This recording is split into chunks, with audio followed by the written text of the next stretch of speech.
Good morning students. Class 10th का हम chapter number 3 metal and non metal कर रहे हैं। इसमें आज हम पार्ट नंबर 6 करेंगे, इनरिचमेंट ऑफ ओर्स। इनरिचमेंट मतलब अयस्कों का संवर्धन। ओर्स होते हैं अयस्क, इनरिचमेंट होता है संवर्धन। हमने क्या करना है, जो हमारे अयस्क होते हैं उनका रख रखाव, उनका बचाव कैसे करते हैं, ये हमने पढ़ना है। Ores mined from the earth are usually contaminated with large amount of impurities such as soil, sand, etc. called guns। कहते हैं जो ओर्स होते हैं, कच्चे पदार्थ होते हैं, वो निकाले जाते हैं धरती के बीच में से, ठीक है। Contaminated with large amount of impurities, उनमें बहुत सारी अशुद्धियाँ पाई जाती हैं। किस किस की? मिट्टी की, और हमारे पास रेत होता है जो उसकी, इसको ग्योंस कहा जाता है। The impurities must be removed from the ore prior to the extraction of metal। तो इन impurities को अलग करना ही क्या कहलाता है? एक्सट्रैक्शन ऑफ मेटल कहलाता है। द प्रोसेस यूज्ड, ध्यान देंगे,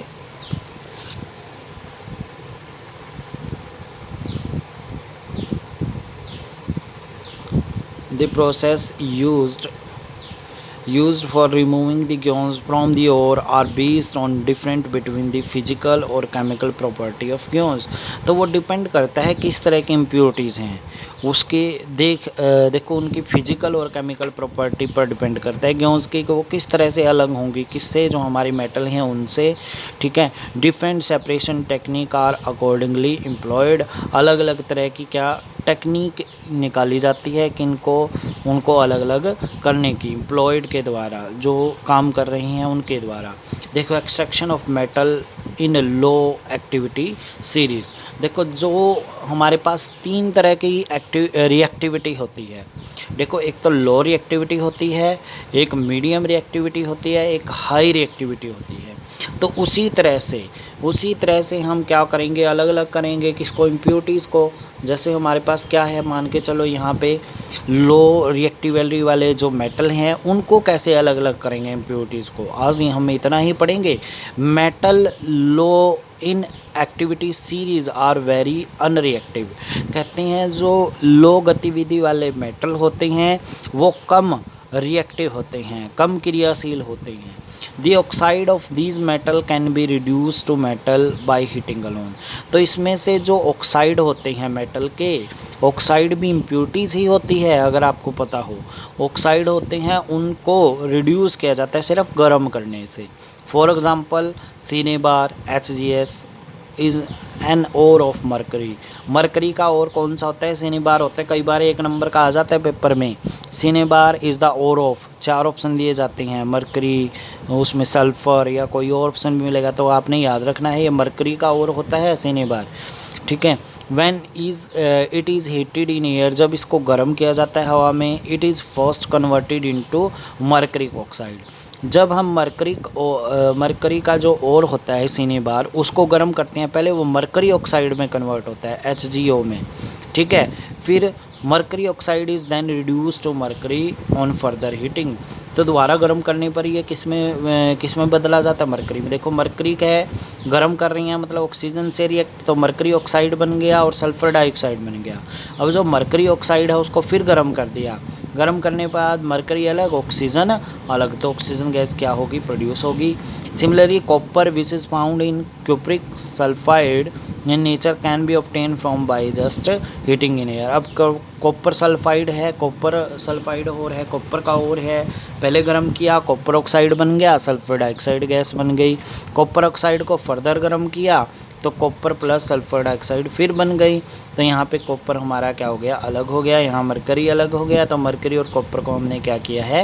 एक्सट्रैक्ट किया है। तो ये लो एक्टिविटी सीरीज़ में होता है। सिंपल हीटिंग से क्या मिलता है? हमें मेटल मिलता है। आज के लिए इतना ही करेंगे, कल हम करेंगे मिडल एक्टिविटी सीरीज़ और हाई एक्टिविटी सीरीज़ वाले मेटल। ओके डियर स्टूडेंट्स, अब हम इसके क्वेश्चन आंसर करते हैं। देखो 2 क्वेश्चन करने हैं, क्वेश्चन नंबर 5 है और क्वेश्चन नंबर 6 है। Ionic compound are insulator when in solid state where when in gaseous state it is conductor. देखो जब ये किस में होगा, लिक्विड स्टेट में होगा तो कंडक्टर होगा, अगर सॉलिड स्टेट में है तो इंसुलेटर है। ऐसा क्यों है तो देखेंगे ध्यान से। There exist a large strong forces of attraction between positive and negative ions of the ionic compound। देखो यहाँ पे अगर हम बात करें स्ट्रॉन्ग फोर्स ऑफ अट्रैक्शन होती है किसके बीच में, नेगेटिव और पॉजिटिव आयन होते हैं जो किसके, सॉलिड के, उनके बीच में। सॉलिड मतलब आयनिक कंपाउंड की, ठीक है। आयनिक कंपाउंड होते हैं। आयनिक कंपाउंड में क्या होता है, एक प्लस चार्ज होता है और एक क्या होता है हमारे पास, माइनस चार्ज होता है। तो दोनों के बीच में देखो, दोनों के बीच में क्या होती है, अट्रैक्शन होती है। अगर दोनों के बीच में अट्रैक्शन है तो उस अट्रैक्शन को तोड़ने के लिए कुछ न कुछ क्या देनी पड़ेगी, हीट देनी पड़ेगी, ताकि नेगेटिव और पॉजिटिव आयन अलग अलग हो सकें। किस तरह से, अभी देखते हैं। यहाँ पे हमारे पास पॉजिटिव और नेगेटिव आयन, जैसे हम NaCl ले लेते हैं, NaCl की बात करते हैं। यहाँ पे NaCl Na पॉजिटिव आयन है, Cl क्या है, नेगेटिव आयन है। Na क्या है, पॉजिटिव, ये पॉजिटिव आयन हो गया, ये नेगेटिव आयन हो गया। दोनों आपस में क्या हुए हैं, जुड़े हुए हैं। अगर जुड़े हुए हैं दोनों आपस में, तो यहाँ पे देखें जुड़े हुए हैं, तो इन दोनों को अलग करने के लिए तो हमें क्या करना पड़ेगा, कुछ न कुछ हीट देनी पड़ेगी। अगर हम हीट देंगे तो दोनों क्या हो जाएंगे, अलग अलग हो जाएंगे। अगर दोनों अलग अलग हो जाएंगे तो ये लिक्विड स्टेट में आ जाएंगे। किस स्टेट में आ जाएंगे, लिक्विड स्टेट में। हमने पढ़ा था अगर पार्टिकल दूर दूर हों तो वो कौन सा स्टेट होता है, लिक्विड स्टेट होता है, 9th क्लास में। तो यहाँ पे देखना है, due to which these compound are solid and hard.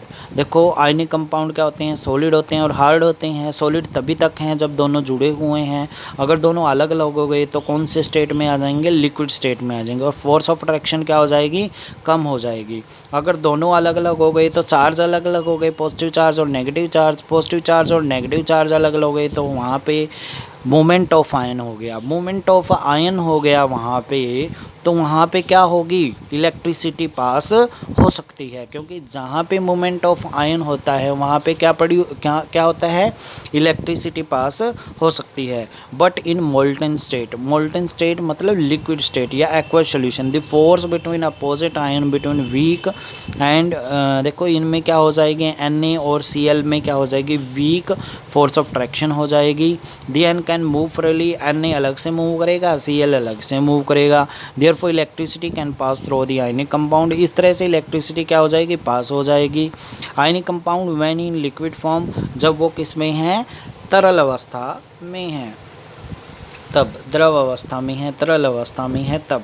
What is difference between minerals and ores और मिनरल्स में क्या डिफरेंस है, those natural occurring substance which contain metal in form of compound. अगर कंपाउंड की फॉर्म में metal मिलता है, जैसे कैल्शियम कार्बोनेट, ठीक है, CaCO3, कैल्शियम कार्बोनेट कंपाउंड के रूप में मिला है। ओर्स क्या होते हैं, these are minerals from metal can be extracted easily और चीपली। देखो ईजिली, जैसे कॉपर सल्फाइड है, ठीक है, मर्करी सल्फाइड है। इस तरह से सल्फाइड की इम्प्योरिटी सिर्फ एक इम्प्योरिटी हो, इसमें जैसे 2 इम्प्योरिटी हैं, कंपाउंड ही बना लिया, ठीक है। इसमें क्या है, एक इम्प्योरिटी हैं, इसमें 2 इम्प्योरिटीज़ हैं। तो ये डिफरेंस है मिनरल्स और ओर में। इसको ईजिली हम क्या कर सकते हैं, और इसको एक्सट्रैक्ट कर सकते हैं, इसको ईजिली नहीं कर सकते। In many of minerals percentage of amount metal is large, in some of it is less. कईयों में देखो मिनरल्स की अमाउंट क्या होती है, ज़्यादा होती है। जो मिनरल्स होते हैं उनमें मेटल की अमाउंट क्या मिलेगी, कईयों में ज़्यादा मिलेगी, कईयों में कम मिलती है। इसमें देखो in all ores percentage amount of metal is enough, काफ़ी होती है इनमें, क्योंकि एक ही इम्प्योरिटीज़ है, बाकी मेटल ज़्यादा अमाउंट में मिल सकता है। All are minerals can not be use for extraction metal, सभी मिनरल्स को यूज़ नहीं किया जा सकता मेटल अलग करने के लिए। और मिनरल्स आर नॉट ओर्स, सभी मिनरल्स और भी नहीं हो सकते। All ores can be use to extract metal, सभी और को यूज़ किया जाता है ताकि उसमें से मेटल अलग किया जा सकते, क्योंकि ईजिली इम्प्योरिटीज़ होती हैं, रिमूव की जाती है और मेटल इजीली मिल जाता है, इसलिए ज़्यादा उपयोग इसका किया जाता है, इसका इतना नहीं किया जा सकता। ये 2 क्वेश्चन है, मेमोराइज करने हैं। आज के लिए इतना ही। Okay dear students, have a nice day.